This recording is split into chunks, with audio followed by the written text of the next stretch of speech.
ঘুমোবো আমি, ঘুমোবে তুমি, গল্প শোনাবে ঘুম পড়ি। হালকা আলো, চোখ বন্ধ। চলো একটা গল্প শুনি। রাতের গল্প বাংলায়। আজকের গল্প বেচারা ব্যাঙ। বড় এক নদীর ধারে ছোট্ট একটা বাড়ি ছিল। সেই বাড়িতে বাস করত এক বুড়ি। বুড়ির সঙ্গে থাকতো তার নাতনি, বুনো লোমে ভর্তি একটা কুকুর, আর সবুজ রঙের একটা ব্যাঙ। দিদিমার বাড়িতে বাচ্চা মেয়েটি বেশ সুখে স্বাচ্ছন্দ্যে দিন কাটাতো। নাতনিকে খুব ভালোবাসতো সে। তার সুবিধে অসুবিধের দিকে দিন রাত নজর রাখতো বুড়ি। নাতনিকে সাজিয়ে রাখতো সুন্দর করে, নানা রকম সুন্দর পোশাক পরাতো, তার জন্য রাঁধতো নানা স্বাদের বিভিন্ন ধরনের খাবার। পুনলমের কুকুরটা অবশ্য ততটা ভাগ্যবান ছিল না। কুকুরটাকে একেবারেই যত্ন আত্তি করতো না বুড়ি। সামান্য খাবারের জন্য তাকে সর্বক্ষণ খাটাতো। আর অত খাটাখুন্ডি করেও কুকুরটা যা পেত তাতে তার পেট ভরত না। পাতের এঁটো কাটা কয়েকটা তাকে দেয়া হতো। এদিকে সবুজ ব্যাঙের অবস্থা আরো শোচনীয়। তার দিকে বুড়ির কোনো নজরই ছিল না। দিন রাত বেচারা ব্যাঙ শুধু খেটে খেটে মরত। তাকে বয়ে আনতে হতো জল, কেটে আনতে হতো কাঠ, আর দিনের শেষে পেটের খিদেই চুই চুই করত ব্যাঙ। চলে যেত বিছানায়। সারা রাত ব্যাঙের ঘুম আসতো না, শুধু পেটে হাত দিয়ে ঘুমিয়ে থাকত, এপাশ আর ওপাশ করত। একদিন সারাক্ষণ বুড়ি ব্যাঙটাকে শুধু বকাঝকা করতে লাগলো। সারাদিন কিছুই খেতে দিল না তাকে। সন্ধ্যের সময় বুড়ি ব্যাঙটাকে পাঠালো নদীতে, বরফের গর্ত থেকে জল তুলে বয়ে আনার জন্য। ক্রমাগত কাজ করতে করতে ব্যাঙ খুব ক্লান্ত হয়ে পড়েছিল, কিন্তু বুড়ির কথা অমান্য করার সাহস তার ছিল না। অবশ্য বুনোলোমের কুকুরটাকে সঙ্গী হিসেবে ব্যাঙ পেয়েছিল। তারা দুজনেই নদীর কাছে গেছিল। বরফের গর্তের সামনে বসে তারা কাঁদতে লাগল। চাঁদের দিকে তাকিয়ে তারা খুব কাঁদছিল। ও চাঁদ, তুমি আমাদের একটু দয়া করো গো, গ্যাং গ্যাং করে ব্যাঙটা কাঁদতে কাঁদতে মনে মনে বলছিল। সবুজ ব্যাঙ খুবই দুঃখ করছিল। আকাশ থেকে নেমে এসো তুমি, গ্যাং গ্যাং করে বলছিল চাঁদকে। এদিকে ব্যাঙের কান্না দেখে সেই বুনোলোমের কুকুরটি সেও কাঁদতে শুরু করলো। হাপুস হুপুস করে দুজনে কেঁদে অস্থির। দুজনের নয়ন থেকে অথৈ ধারায় জল বইছে। অবশেষে চাঁদের কানে পৌঁছল তাদের কান্না। চাঁদের খুব দুঃখ হলো ওদের দুজনের জন্য। আকাশ থেকে নেমে এলো চাঁদ। হাজির হলো একেবারে নদীতে ভাসমান বরফের উপর বুনোলোমের কুকুর আর সবুজ ব্যাঙ। দুজনে তো চাঁদকে দেখে অবাক হয়ে গেল। চাঁদ তাদের দেখে একটা মিষ্টি হাসি দিল, তারপর দুজনকে কোলে তুলে নিল, উড়ে গেল আকাশে। এদিকে ব্যাঙ কখনো ভাবতেও পারেনি যে সে চাঁদের সাথে চাঁদের দেশে যাবে। কুকুরও খুবই অবাক ছিল সেই সময়। তারা প্রথমবার আকাশে উড়ছে। উড়তে উড়তে কোথায় যেন চলে যাচ্ছে। ওদিকে বুড়ি, সে তো ব্যাঙ আর কুকুরের জন্য অপেক্ষা করছিল। শেষমেশ ব্যস্ত হয়ে সে নিজেই নদীর দিকে গেল, কিন্তু বন্যলোমের কুকুর আর সবুজ ব্যাঙকে সে কোথাও দেখতে পেল না। বুড়ি চেঁচামেচি শুরু করলো, ডাকতে লাগলো কুকুরটাকে, বকাঝকা করলো ব্যাঙকে, কিন্তু কারো কোনো সাড়া শব্দ পেল না। বুড়ির চোখ গেল আকাশের দিকে। সে দেখতে পেল চাঁদের কোলে বসে আছে কুকুর আর ব্যাঙ। তারা দুজনে পাশাপাশি বসে খেলা করছিল। ওরে আমার ব্যাঙ, ওরে আমার কুকুর।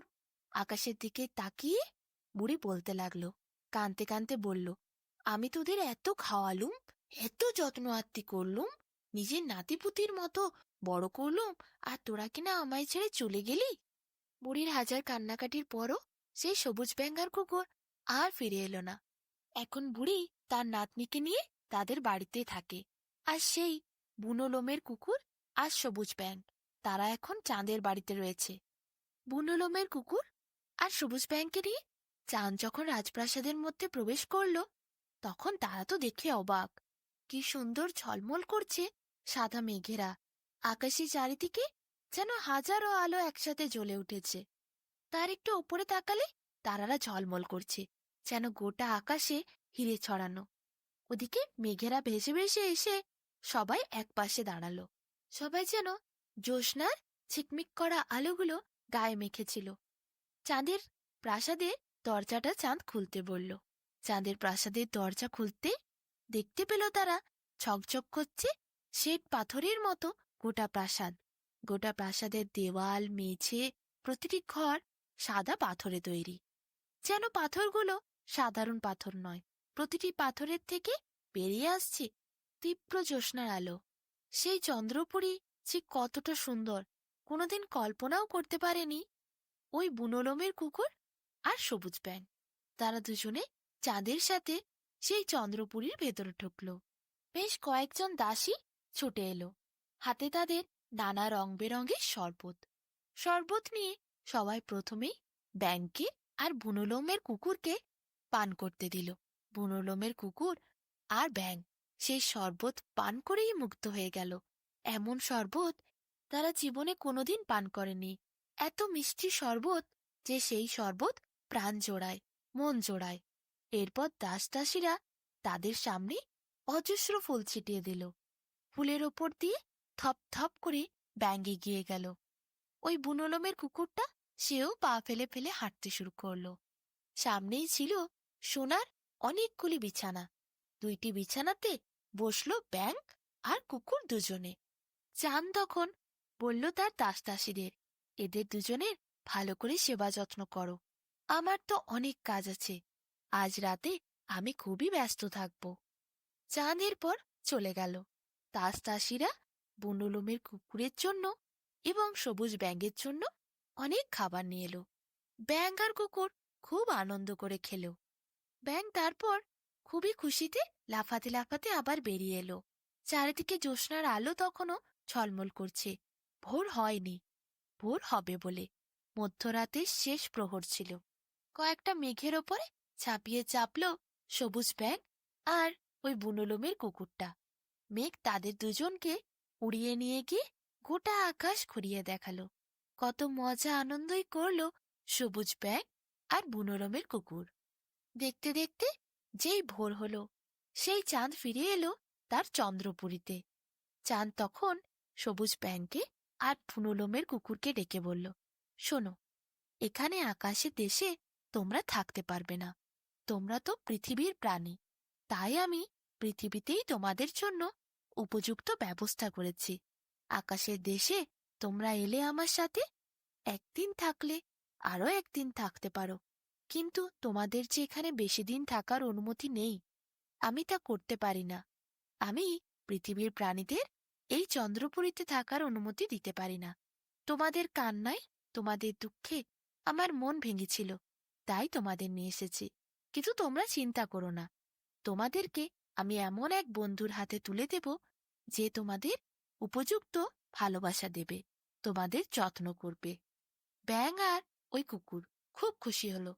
তারপর সেই সারা দিনটা তারা আকাশে কত মেঘের সাথেই খেলল। সূর্যের আলো যখন মেঘগুলোর উপর পড়েছিল, তখন মেঘগুলোকে সাদা সাদা ভাসা ভাসা তুলোর মতো দেখতে লাগছিল। কি সুন্দর দৃশ্য! ব্যাঙ আর কুকুর দুজনে গোটা আকাশের এই প্রান্ত থেকে ওই প্রান্ত মেঘের ওপর চেপে চেপে ভেসে বেড়ালো।